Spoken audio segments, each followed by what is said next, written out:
Tetapi kami berlaku apa? Apa coba baca? Ramah. Ini nomor 1 di antara kamu. Sama seperti siapa? Seorang ibu.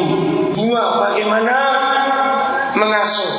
3, bagaimana merawati. Nomor 4 ayat 8. Demikianlah kami dalam kasih sayang yang besar akan kamu. Inilah fungsi keempat. Saya tanya kepada saudara, kalau kita baca ayat 1 pasal 1, siapa tim pengembalaan yang ke Tesalonika? Baca. Paulus.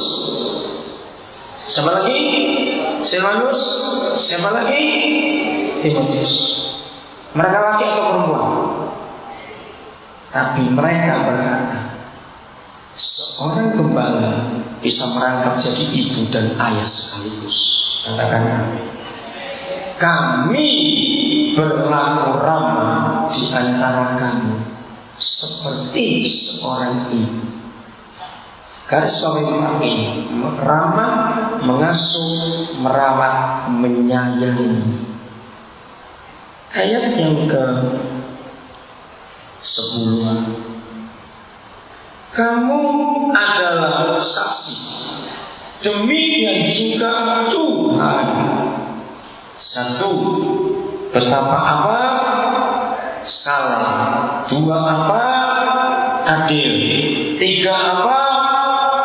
Bercacatnya kami berlaku di antara kamu yang percaya. Ayat 11, kamu tahu betapa kami seperti siapa? Ayah terhadap siapa? Anak-anaknya. Yang keempat, telah menasihati kamu. Yang kelima, menguatkan hatimu seorang demi seorang. Yang keenam, 12, dan meminta dengan sangat supaya kami hidup sesuai dengan kehendak Tuhan yang memanggil kamu ke dalam kerajaan yang kemuliaan. Garis bawahi 6 fungsi ayah. Saleh. 2, adil. 3, tak bercacat. 5, menasihati. 4 menasihati. 5, menguatkan hati. 6, tambahkan kata mendisiplin. Meminta dengan sangat, itu artinya mendisiplin. Saya akan berikan pertanyaan kepada saudara. Dari 4 fungsi itu, ramah, mengasuh, merawat, menyayangi, dengan 6 fungsi ayah, adil, saleh, adil, tak bercacat, nasihat, menguatkan, dan menguatkan hati, dan mendisiplin. Sepintas. Siapa di antara 2 orang ini yang ditunjuk oleh surga menjadi pembentuk karakter? Coba antara ibu dengan ayah, siapa pembentuk karakter ayah? Penasehat, karunia nasihat menurut firman ini di tangan ibu atau tangan ayah? Ayah. Faktanya, mari kita ingat, kita aja waktu masih kecil, mungkin sekarang dengan anak-anak, secara fakta anak-anak lebih senang minta nasihat ke papanya atau ke mamanya. Fakta. Ayo cepat jawab. Mama. Maka itu anaknya rusak. Loh kenapa? Dengar dulu. Anak-anak itu pinter. Katakan amin. Maka itu Alkitab berkata, belajarlah dari anak-anak karena mereka pinter. Kenapa? Anak-anak tahu mama itu makhluk yang paling gampang dimintain nasihat. Buat anak-anak yang namanya ibu, apa-apa pasti boleh. Nah, ketika penasehat jarang pulang, siapa tadi? ayah. Anak-anak yang tidak punya penasehat, anak-anak yang fungsi penasehatnya tidak berlaku, anak itu liar.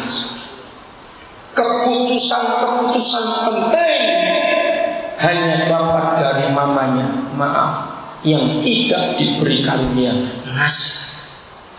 Maka itu mengapa secara fakta papa lebih banyak dirusak oleh iblis daripada mamanya. Sebab iblis tahu 6 fungsi papa. Kalau semua anak punya fungsi papa yang benar, nggak ada penjahat di dunia ini. Maka itu Malaikat 4 ayat 6 dan Lukas 1:17 tadi.